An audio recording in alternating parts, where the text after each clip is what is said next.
வணக்கம். வேந்தரின் ஒரு நாள் ஒரு பொழுது இரவு செய்திகளுக்காக காவேரி ஜெகநாதன். முதலில் தலைப்புச் செய்திகள். சென்னைக்கு மிக அருகில் கரையை கடக்கிறது வர்தா புயல். சென்னை, காஞ்சி, திருவள்ளூர் மாவட்ட பள்ளி கல்லூரிகளுக்கு நாளை விடுமுறை. புயல் கரையை கடக்கும்போது 80 கிலோமீட்டர் வேகத்தில் காற்று வீசும். வட தமிழகத்தில் 2 நாட்களுக்கு மழை நீடிக்கும் என எச்சரிக்கை. வர்தா புயல் முன்னெச்சரிக்கை நடவடிக்கைகள். முதல்வர் பன்னீர்செல்வம் தலைமையில் ஆலோசனை.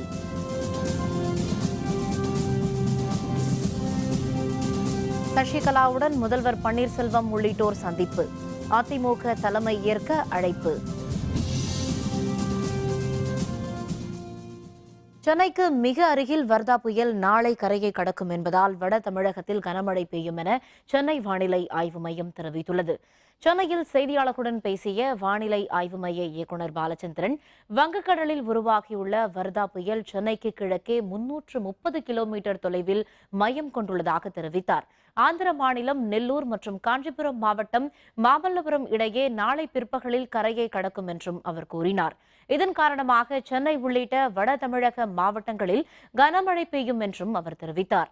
புயல் கரையை கடக்கும்போது மழை அதிகம் பெய்யும் என்றும் 80 முதல் 90 கிலோமீட்டர் வேகத்தில் காற்று வீசக்கூடும் என்றும் அவர் கூறினார். தென்மேற்கு வங்கக்கடல் பகுதியில் நிலவி வரும் அதிதீவிர புயல் பார்த் இன்று சென்னைக்கு கிழக்கே சுமார் 330 கிலோமீட்டர் தூரத்தில் நிலை கொண்டுள்ளது.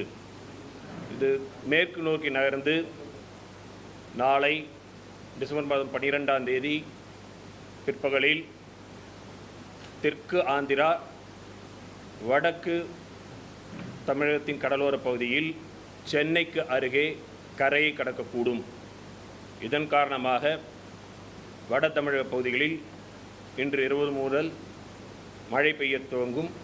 படிப்படியாக மழையின் அளவு அதிகரித்து நாளை சென்னை, காஞ்சிபுரம், திருவள்ளூர் ஆகிய மாவட்டங்களில் ஒரு சில இடங்களில் கன மற்றும் மிக கனத்த மழையும், ஓரிரு இடங்களில் மிகவும் கனத்த மழையும் பெய்யக்கூடும்.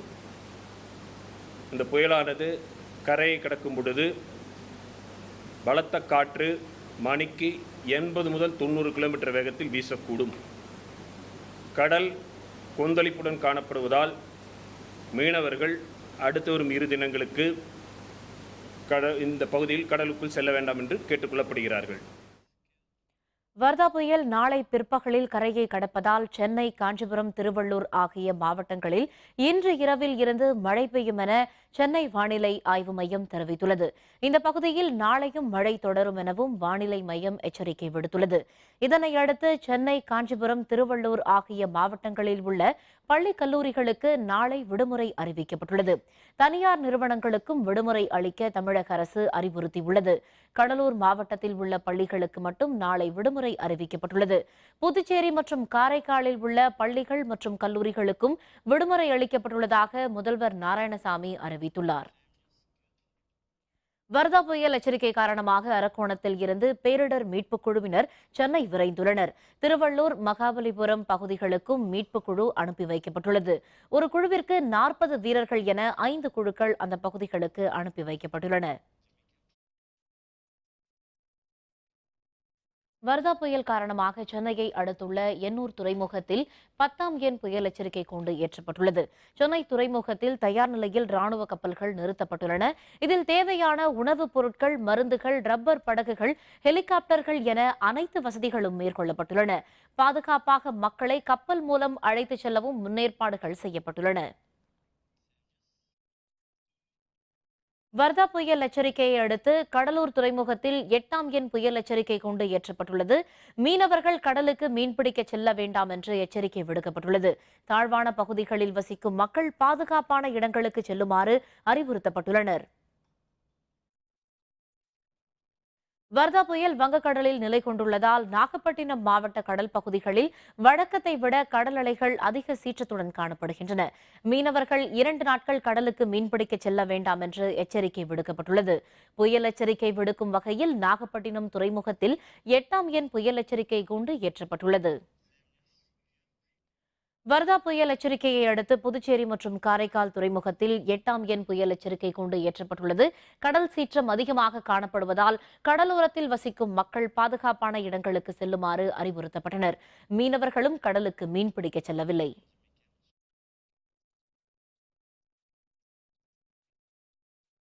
கோடம்பாக்கத்தில் உள்ள ராகவேந்திரா திருமண மண்டபத்தில் அலங்கரித்து வைக்கப்பட்டிருந்த மறைந்த முன்னாள் முதல்வர் ஜெயலலிதாவின் திருவுருவப் படத்திற்கு தென்னிந்திய திரைப்பட நடிகர் சங்கம் சார்பில் மலரஞ்சலி செலுத்தப்பட்டது.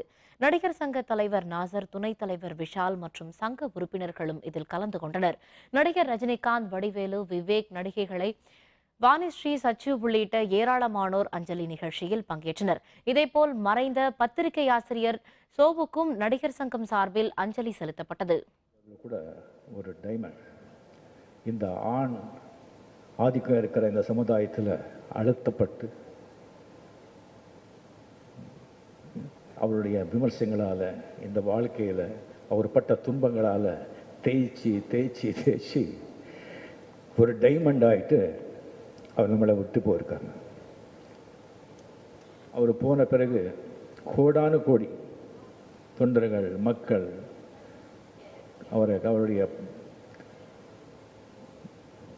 கண்ணீரால் வந்து அவர் அஞ்சலி செலுத்தி கண்ணீராலேயே அவரை வந்து நினைத்து அந்த டைமண்ட், அந்த வஜ்ரம் வந்துட்டு ஒரு கோயிலூர் வஜ்ரமாக மெரினா பீச்சில் புரட்சி தலைவர் அவர் பக்கத்திலே வந்து ஒருங்கி கொண்டிருக்கு.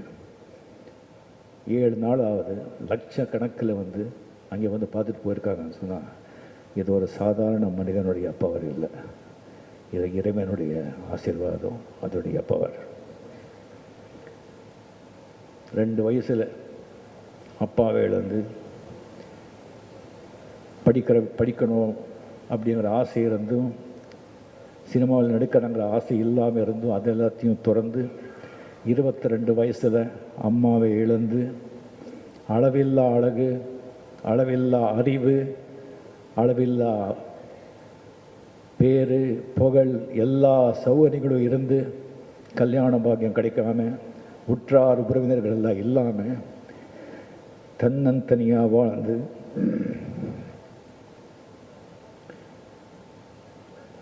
அவரே சொன்ன மாதிரி அந்த கட்சி வந்து அவ்வளோ சாதாரணமாக அவர் கையில் வரல. அதுக்காக எவ்வளோ பாடுபட்டு அவ்வளோ பெரிய மாபெரும் கட்சியை வந்து கட்டி காப்பாற்றி அதுக்கு எங்கேயோ கொண்டு போய் எத்தனையோ உதவிகளை செஞ்சு புரட்சி தலைவியாக இருந்தால் அவர் அம்மா என்று மக்களால் அழைக்கப்பட்டு கடைசி வரைக்கும் உடம்பு சரியில்லாத போது கூட இந்த தேர்தலில் தமிழ்நாடு பூரா என்னென்ன கிரிட்டிசைஸ் பண்ணால் கூட என்ன பண்ணாங்க. தமிழக முதல்வர் பன்னீர்செல்வம் தலைமையில் நடைபெற்ற கூட்டத்தில் வர்தா புயல் முன்னெச்சரிக்கை நடவடிக்கைகள் தொடர்பாக ஆலோசனை மேற்கொள்ளப்பட்டது. சென்னை தலைமைச் செயலகத்தில் முதல்வர் பன்னீர்செல்வம் தலைமையில் ஆலோசனைக் கூட்டம் நடைபெற்றது. இதில் தலைமைச் செயலர் ராமமோகன ராவ் உள்பட அனைத்து துறைகளின் உயர் அலுவலர்களும் பங்கேற்றனர். சென்னைக்கு மிக அருகில் நாளை பிற்பகலில் வர்தா புயல் கரையை கடப்பதால் மேற்கொள்ள வேண்டிய முன்னெச்சரிக்கை நடவடிக்கைகள் தொடர்பாக ஆலோசனை மேற்கொள்ளப்பட்டது.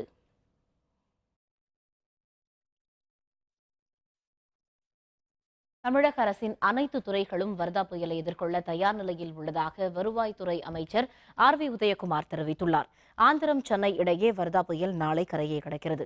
இதையொட்டி மேற்கொள்ள வேண்டிய முன்னெச்சரிக்கை நடவடிக்கைகள் பற்றி வருவாய்த்துறை அமைச்சர் ஆர் வி உதயகுமார் அரசு அலுவலர்களுடன் ஆலோசனை நடத்தினார். பின்னர் செய்தியாளர்களுடன் பேசிய அவர், வர்தா புயலை எதிர்கொள்ளும் வகையில் அரசின் அனைத்து துறைகளும் தயார் நிலையில் இருப்பதாக தெரிவித்தார். சென்னை, காஞ்சிபுரம் மற்றும் திருவள்ளூர் மாவட்டங்களுக்கு பேரிடர் மீட்புக் குழுக்கள் அனுப்பி வைக்கப்பட்டுள்ளதாகவும் அவர் கூறினார். புயலை எதிர்கொள்ளும் வகையில் அனைத்து முன்னெச்சரிக்கை நடவடிக்கைகளும் தயார் நிலையில் இருப்பதாகவும் ஆர் வி உதயகுமார் மேலும் தெரிவித்தார். திருவள்ளூர், விழுப்புரம், காஞ்சிபுரம் இந்த மாவட்டங்களில் இருக்கக்கூடிய லோ லைங் ஏரியாஸ் பாதிக்கப்பட்ட பகுதிகள் கண்டறியப்பட்டிருக்கிறது. அங்கே மீட்பு குழுக்கள் அந்த பாதிக்கப்பட்ட பகுதியிலே உடனடியாக சென்று சேருவதற்குரிய மீட்பு குழுக்கள் அமைக்கப்பட்டு அவர்களும் தயார் நிலையில் இருக்கிறார்கள். மக்களுக்கு பாதுகாப்பான வாழ்க்கையை உருவாக்கி கொடுப்பதற்கும் அவர்களுக்கு எந்த விதமான அசௌகரியங்கள் ஏற்படாமல் 100% முழுமையாக பாதுகாப்பு கொடுக்கக்கூடிய முன்னெச்சரிக்கை நடவடிக்கைகளை மாவட்ட நிர்வாகத்தில் சார்ந்து எடுக்கப்பட்டிருக்கிறது. தமிழக மீனவர்கள் தாக்கப்படுவதை தடுக்க நிறுத்த நடவடிக்கை எடுக்க வேண்டுமென மத்திய அரசை முதல்வர் பன்னீர்செல்வம் வலியுறுத்தியுள்ளார். இது தொடர்பாக பிரதமர் மோடிக்கு முதல்வர் பன்னீர்செல்வம் கடிதம் ஒன்றை எழுதியுள்ளார். இலங்கை அரசால் கைது செய்யப்பட்ட 17 மீனவர்களையும் பறிமுதல் செய்யப்பட்ட 107 படகுகளையும் விடுவிக்க வேண்டும் என்று தெரிவித்துள்ள முதல்வர், பாக் நீரிணையில் தமிழக மீனவர்கள் சுதந்திரமாக மீன்பிடிக்க நடவடிக்கை எடுக்க வேண்டும் என்றும் கேட்டுக் கொண்டுள்ளார்.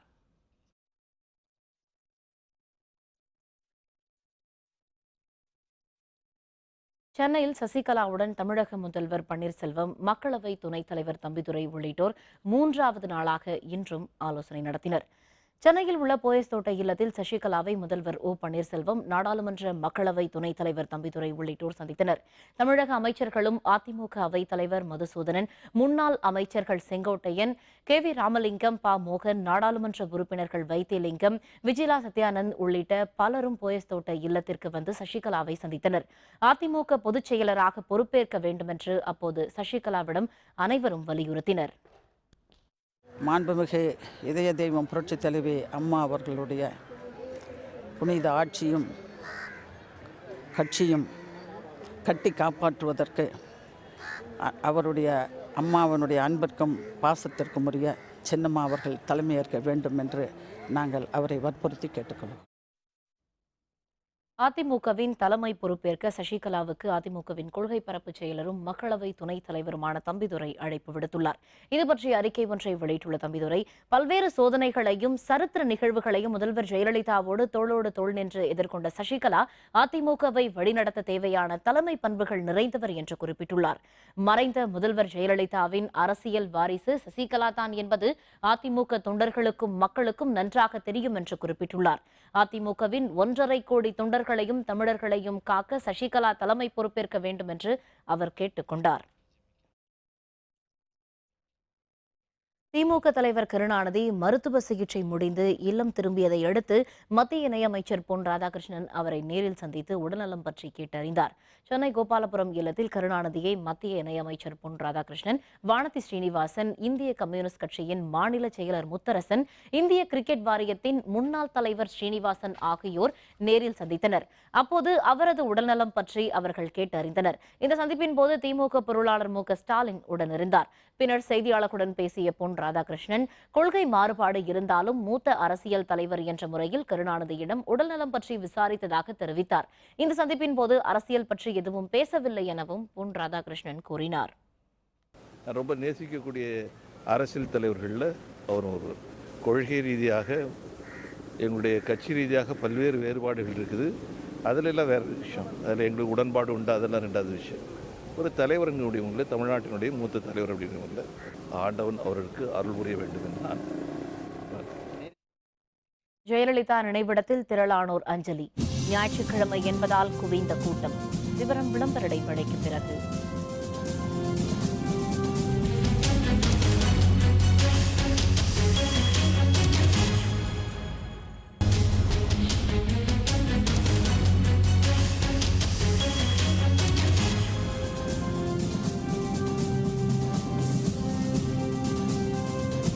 செய்திகள் தொடர்கின்றன.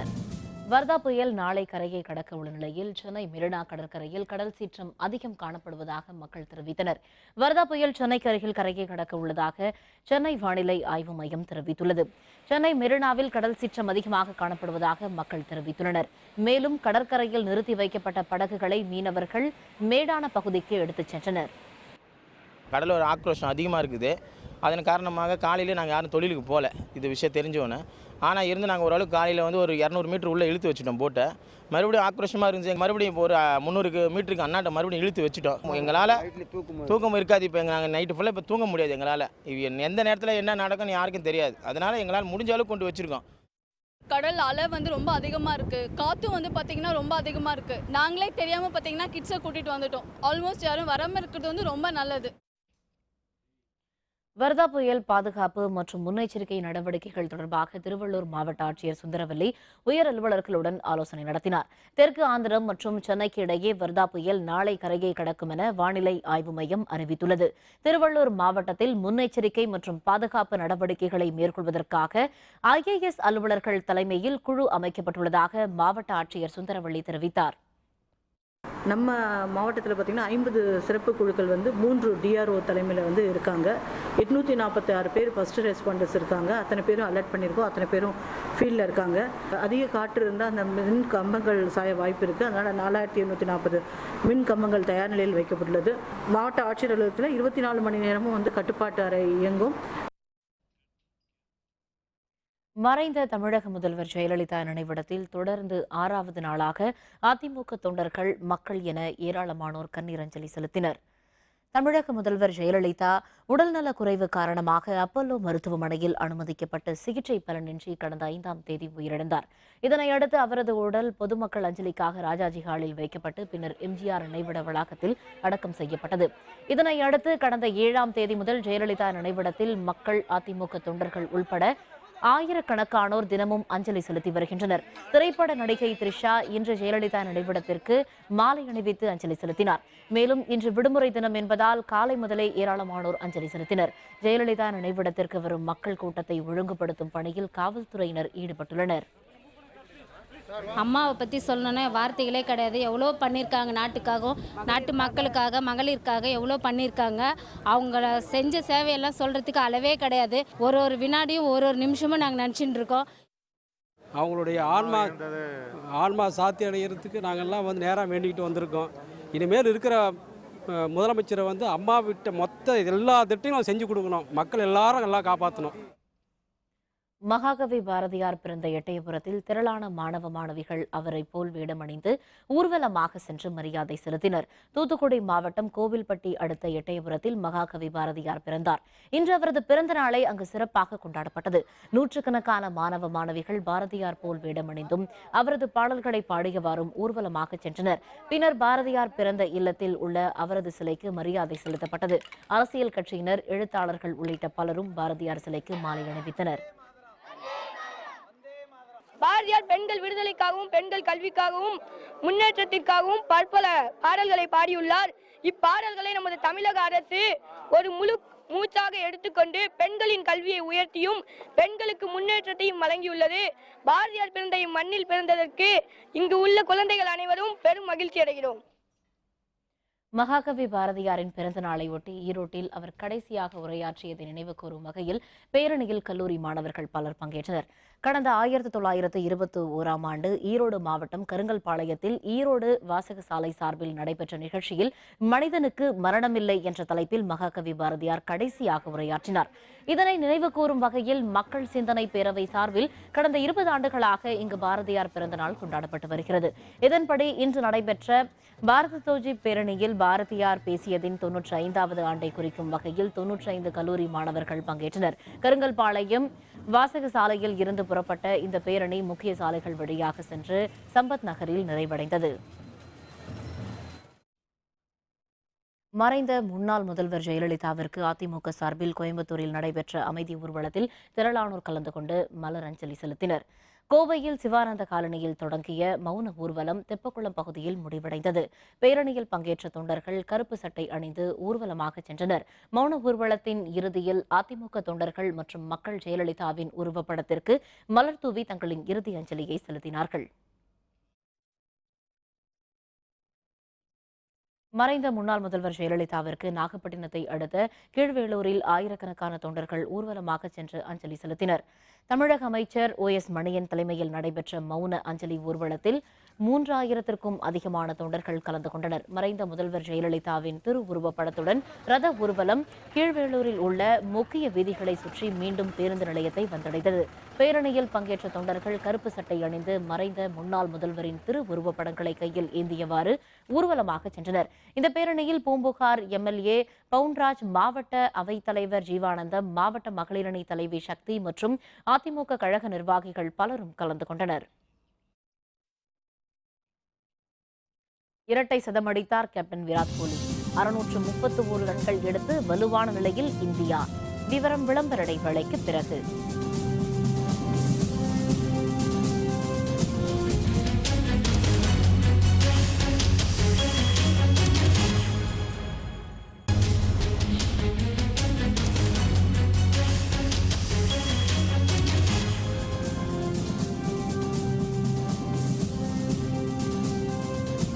செய்திகள் தொடர்கின்றன. இனி அயலக செய்திகள்.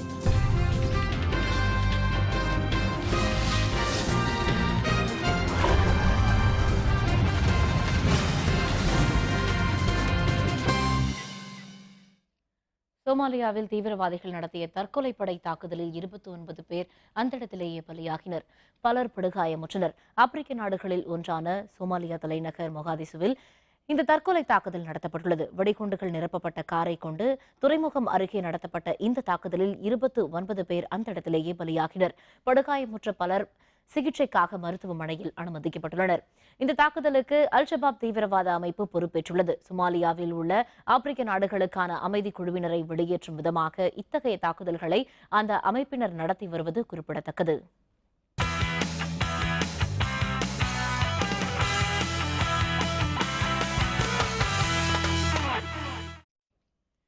இந்தியாவிற்கு எதிரான 4வது டெஸ்ட் போட்டியின் 2வது இன்னிங்ஸில் இங்கிலாந்து அணி 6 விக்கெட் இழப்பிற்கு 182 ரன்கள் மட்டுமே எடுத்து தடுமாறி வருகிறது. இந்தியா இங்கிலாந்து அணிகள் மோதும் 4வது டெஸ்ட் கிரிக்கெட் போட்டி மும்பையில் உள்ள வான்கடை திடலில் நடைபெற்று வருகிறது.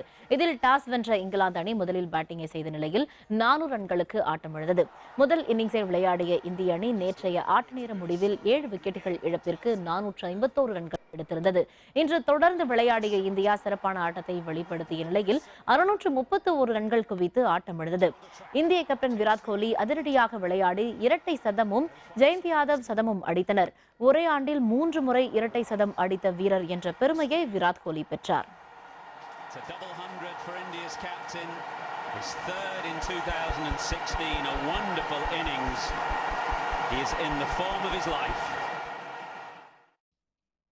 இதற்கு முன்னதாக இதே ஆண்டில் மேற்கிந்திய தீவுகள் மற்றும் நியூசிலாந்து அணிகளுக்கு எதிராக விராட் கோலி இரட்டை சதங்கள் அடித்துள்ளார்.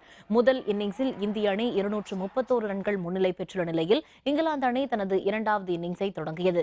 4ஆம் நாள் ஆட்ட நேர முடிவில் இங்கிலாந்து அணி 6 விக்கெட்டுகள் இழப்பிற்கு 182 ரன்கள் மட்டுமே எடுத்தது. இந்திய அணியின் முதல் இன்னிங்ஸை விட 49 ரன்கள் பின்தங்கிய இங்கிலாந்து அணி தடுமாறி வருகிறது. மீண்டும் தலைப்புச் செய்திகள்.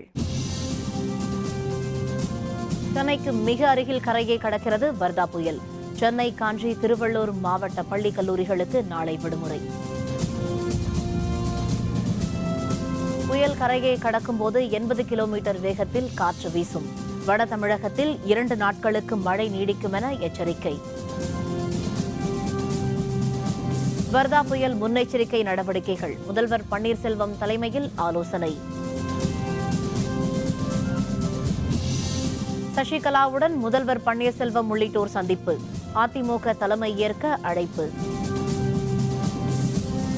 இத்துடன் வேந்தரின் ஒரு நாள் ஒரு பொழுது இரவு செய்திகள் நிறைவடைந்தன. மீண்டும் இரவு 10 மணிக்கு கண்ணுறங்கும் வேளை இரவு செய்திகளில் சந்திப்போம். வணக்கம்.